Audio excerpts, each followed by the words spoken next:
Bonjour à tous, j'espère que vous allez bien. Je vais attendre de voir s'il y a un peu de monde qui vient. Je posterai la vidéo à ce moment-là. Alors, l'idée là, c'est comment se mettre dans la peau d'un investisseur.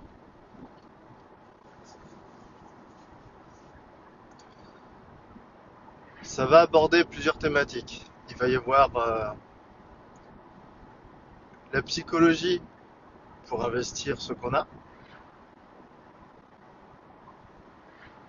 Ça peut être quoi investir. Ça peut être sur quels actifs aller. Et là, comme c'est un peu en live que je le fais pour le coup, ça va être progressif. Et dans le fait d'investir, il peut y avoir aussi l'image qu'on peut donner, la façon de parler, de communiquer. Donc de communiquer, ça peut être à l'oral, ça peut être à l'écrit, ça peut être aussi visuel. Et visuel, ça peut être, oui, dans la façon de s'habiller, notamment, et la façon de se porter, de se comporter.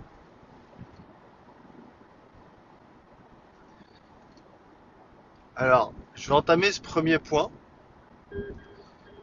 étant donné que là, je suis sur la route. Euh, alors, comment vous l'avancez? Admettons, vous tombez sur une personne qui va vouloir vous parler d'argent, d'investissement, de placer son argent, de peut-être qu'il va vous parler de risque. Si cette personne en face de vous, elle va être, allez, parlons avec un bon français, accoutrée, euh, disons à l'aise simplement. Par exemple, elle va être en jogging. euh, Allez, on va pousser le vice un petit peu. Elle va être en jogging avec des vieilles chaussures. Euh, Ça va être, on va dire, c'est un homme pas rasé ou très mal rasé, pas coiffé. Et pour en rajouter une couche, faisons vraiment une vieille image du truc. Euh, qui va vous dire ouais, j'ai voulu mettre des thunes là. Voilà, par exemple. Est-ce qu'on va l'écouter, ce bonhomme là, ce cher bonhomme? Ça se trouve, il fait des trucs bien, hein. Ça se trouve, il fait des choses qui lui rapportent. Euh, Peut-être qu'il a une certaine gestion de son risque. Et on ne le dirait pas au premier abord. Mais peut-être. Mais le type comme ça, on va le voir. C'est vrai qu'on n'aura pas envie de l'écouter. On va se dire, vas-y, c'est un vieux gars, mal sapé, pas bien sur lui, il cause mal. Voilà, allons jusqu'au bout des choses. Euh, je vais pas l'écouter, il va me dire des conneries. Et si en plus il vous dit des choses, en gros, qui vont pas être, comment dire, qui vont pas vous sembler très cohérentes. Alors qu'admettons, vous, ouais, vous investissez pas, vous simplement épargnez un petit peu de sous parce que ça vous va comme ça et que vous n'avez pas eu l'opportunité ou l'occasion d'apprendre peut-être euh, par manque de temps, ou vous pensez du moins que c'est par manque de temps, par manque de moyens, par exemple. Plein de personnes sont dans ce cas-là, énormément. Vous allez voir le type commencer à parler comme ça, et ça va pas vous brancher en fait. Voilà. Et vous allez très vite lâcher, voire vous allez vous éloigner de ce type. Réaction tout à fait humaine. Ça, on est bien d'accord. Ah, je précise, je pense pas que je vais laisser ce direct en ligne bien longtemps. Je vais juste voir un petit peu les réactions qu'il y a dessus parce que je suis curieux un petit peu de voir ce que ça va donner. Alors à côté, on va donner un autre cas de figure. On va donner le type propre sur lui. On voit le mec, toujours dans le cadre d'un homme, hein. Je me dis dans le cadre d'un homme notamment parce que la barbe, voilà. Peut-être moi-même étant un homme, ça me semble plus simple d'en parler. Mais ce côté-là aussi. Donc, bien coiffé, bien rasé, euh, costard, pourquoi pas cravate, son attaché case avec son ordi, belles chaussures, ainsi de suite. Alors en principe, on se dit, bah, le mec, voilà, je pense que il sait de quoi il parle, il investit, enfin voilà quoi. On le voit sur lui, il y a de l'argent. Et parfois, alors, bien souvent c'est le cas, mais parfois, euh, il arrive que ce genre de personne et certaines personnes des professions, que ce soit de l'immobilier ou bancaire, euh, bien qu'étant présentables et présentant une certaine image également, euh, n'investissent pas forcément. Ils vous aiguilleront vers certaines choses parce qu'ils auront pris en gros quelques produits. On le voit même parmi nos politiques, hein. Il y a des cas aussi pour aller vers les plus médiatisés. On est même surpris parfois des opérations de placement qu'ils ont pu faire qui sont moindres par rapport à leurs possibilités. Et peut-être qu'ils ont des conseillers en gestion de patrimoine ou CGP, hein, comme vous voulez, euh, qui les conseillent assez mal ou qui prennent pas mal de frais et puis eux ils n'ont pas le temps de s'en occuper. Ils prennent pas le temps. Et voilà, ces personnes-là qui investissent pas forcément de façon adéquate par rapport à leurs possibilités et en fait qui connaissent pas les marchés. Ils connaissent leurs produits, ils vont pouvoir vous en parler un peu, beaucoup. Mais voilà, sans plus, ils génèrent des fonds parce que ils ont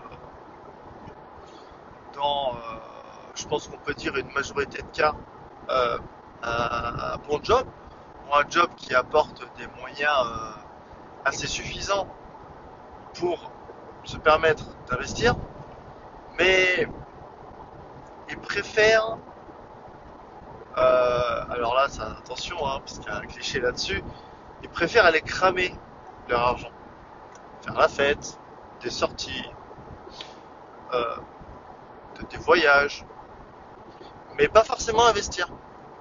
J'ai du cash, allez, vas-y, je vais faire la fête, les journées de travail, elles sont dures, c'est compliqué, j'ai besoin de m'aérer l'esprit. Voilà. Me parlez pas d'éducation financière, c'est bon, je bosse déjà dedans. Et puis bon, bah, ce que j'ai la journée, ça me suffit. J'ai pas envie de le faire pour moi, j'ai envie de profiter. Et il y a des gens dans ce cas-là. Voilà. Il y en a dans ce cas qui ont besoin d'être vraiment, mais qui s'autosuffisent, enfin, qui se suffisent du moins de par les revenus qu'ils touchent et qui montrent pour autant en public une bonne image, enfin une image euh, qui donne l'impression, voilà, que ce sont des gens vraiment friqués, euh, mais qui s'arrêtent à un certain palier en fait. Il y en a. Heureusement, des personnes, il y en a, comme ça, il y en a qui font vraiment beaucoup d'argent, qui savent comment le faire, voilà, qui savent faire travailler les intérêts composés, qui savent où investir à quel moment, qui savent où entrer dans les graphiques, qui savent quelles données aller chercher, et ainsi de suite. Il y en a. Et fort heureusement, il y en aura toujours. Mais voilà, il faut savoir qu'il y a aussi l'envers du décor. Voilà pour ce point. Il m'a paru important de le soulever euh,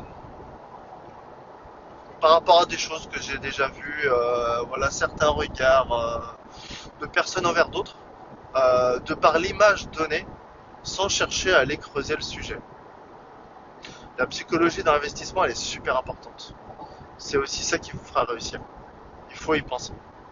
C'est d'ailleurs là-dedans que j'accompagne mes clients notamment. Au travers de la psychologie, euh, même s'il y a de la technique, il y a la psychologie qu'il faut associer. C'est important. Alors également, je vais vous parler ouais, de pourcentage.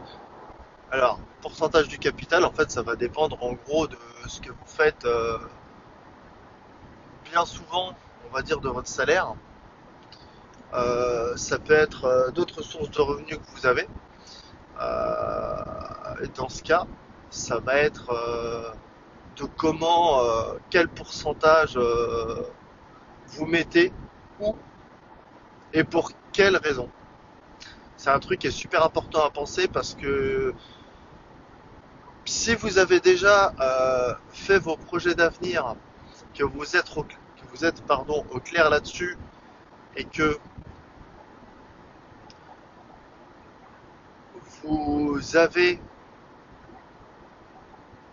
les paliers qui ont été découpés pour savoir comment vous allez avancer, en gros pour donner un petit peu une échelle de temps, euh, quel exemple je pourrais vous donner? Imaginons que vous êtes une famille, vous avez envie de partir en voyage en famille, d'en profiter. Imaginons un couple, deux enfants et un chien. Voilà, on va partir là-dessus. Et puis vous habitez en France, vous avez envie de partir faire un road trip aux États-Unis. Allez, partons là-dessus. Il va falloir financer ça. Pourquoi ce road trip? Comment je vais le faire? Qu'est-ce que je vais faire de mon chien? Je vais le faire garder. Pourquoi? Enfin, comment plutôt? Ce que ça va me coûter. Euh, et on sait que ce road trip, 4 personnes, donc, va coûter une certaine somme. Voilà. Donc en fait, tout est envisagé là-dessus. Comment je peux faire pour générer cette somme? Est-ce que je vais la générer juste avec mon salaire? Est-ce que je vais juste l'épargner? Est-ce que je vais investir pour pouvoir en retirer des gains plus profitables qu'avec de l'épargne? Alors l'épargne, c'est très bien. Euh, L'investissement peut apporter de quoi faire encore grandir votre épargne. Dès lors que les choses sont bien faites. C'est toujours le même sujet. Et, euh, et voilà, donc en fait, avancez dans ces projets dans vos projets, pardon, de cette façon-là. Et alors là, on va parler de la classe d'actifs. Je vais vous en parler rapidement. Euh, Quelle classe d'actifs privilégier? Est-ce que vous serez plutôt enclin à prendre du risque ou pas? Et sur quel horizon de temps? Est-ce que ça va être du court, du moyen, du long terme? Long terme, c'est vrai que généralement on va plutôt viser la retraite par exemple. Pour le road trip, on peut viser du court, du moyen terme. Il faut que les liquidités puissent être disponibles dans ce cas-là. Et après, il faut, voilà, une fois que vous avez défini la classe d'actifs, donc est-ce qu'elle sera plutôt stable, est-ce qu'elle sera volatile? Euh, alors pour vous en parler très rapidement, faire la parenthèse sur le sujet, admettons, on va partir du plus court au plus long. Alors, je vais vous donner trois petits exemples. Admettons, vous faites du trading, euh, mais vous partez sur du scalping, ok, vous cherchez à générer des sommes, vous avez appris comment trader, vous connaissez les analyses, vous avez un capital alloué, etc. Mais le capital, c'est pareil, hein. En trading, il n'est pas obligé d'être énorme. Vous pouvez adopter une stratégie qui fait que vos prises de gains peuvent être régulières. Et puis après, il y a différentes façons d'allouer les gains en fait. Ça peut être une possibilité, donc commencer par le trading. Euh, Après, vous partez, admettons, sur du moyen terme. Je vais vous donner un exemple. Par exemple, excusez-moi, je me répète, la crypto-monnaie. Donc voilà, sur quels actifs je pars en crypto. Est-ce que je crois en ces actifs? Est-ce que pour moi, ce sont des actifs d'avenir? Pourquoi et comment? Et c'est pareil, hein. Admettons, j'investis dans la crypto. Euh, Quelle est ma stratégie d'investissement dedans? À quel moment je vais mettre et combien? À quel moment je vais retirer et combien? Et après, est-ce que je garde cet actif ou pas? Euh, Puis admettons, vous avez de la bourse et de l'immobilier aussi pour du moyen, mais plus pour du long terme. Euh, Bien que les arbitrages puissent se faire en immobilier, voilà, pour aller chercher, admettons, dans les 3 à 5 ans, vous avez fait, admettons, un achat locatif rentable, vous savez que vous avez une plus-value qui vous attend derrière. On ne va pas chercher le marchand de biens là, pas forcément, bien que on puisse. Voilà. Opération courte, 6, 12 mois par exemple. Voilà, c'est faisable pour aller chercher de la belle plus-value. Et voilà. Mais quoi qu'il en soit, il faut savoir quoi faire, connaître les règles pour savoir vers quoi vous dirigez. Et voilà, ceci étant, derrière, eh bien, vous pouvez vous diriger vers la concrétisation de vos projets. Et là, une fois que en fait tout est clair dans votre esprit, euh, c'est là que vous allez vous diriger vers cette concrétisation et vers l'avancement de vos finances aussi. Euh, Par exemple, tout ne va pas partir dans le road trip parce que vous aurez préparé le terrain, vous aurez préparé vos comptes, à vrai dire, euh, pour la suite. Parce qu'après le road trip, il y aura une suite, bien évidemment. Il faudra penser à la protection des proches, la retraite, puis faut savoir aussi un peu se faire plaisir de temps en temps, donc pour pouvoir le financer tout ça. Et c'est pour ça qu'il est important de bien faire ces stratégies-là. Donc voilà. Donc j'ai énoncé plusieurs sujets. Moi, ce que je vous propose, c'est de me dire en commentaire ceux qui vous parlent le plus, peut-être pourquoi, et puis si vous voulez bénéficier de l'accompagnement que j'offre, donc le bilan euh, que j'offre d'une demi-heure, vous avez mon lien dans différents posts que j'ai faits, qui vont être en dessous du coup, me semble-t-il, ainsi que dans ma bio. Alors là, je poste ça sur Facebook. Euh, je vais aussi le mettre sur Instagram. Et voilà. Vous savez que là, vous avez des clés, en tout cas, euh, un début d'idées, d'éléments pour avancer. Et si vous souhaitez en savoir plus, approfondir, n'hésitez pas. Venez en message, on en discute. Prenez un bilan directement et puis on clarifie tout ça.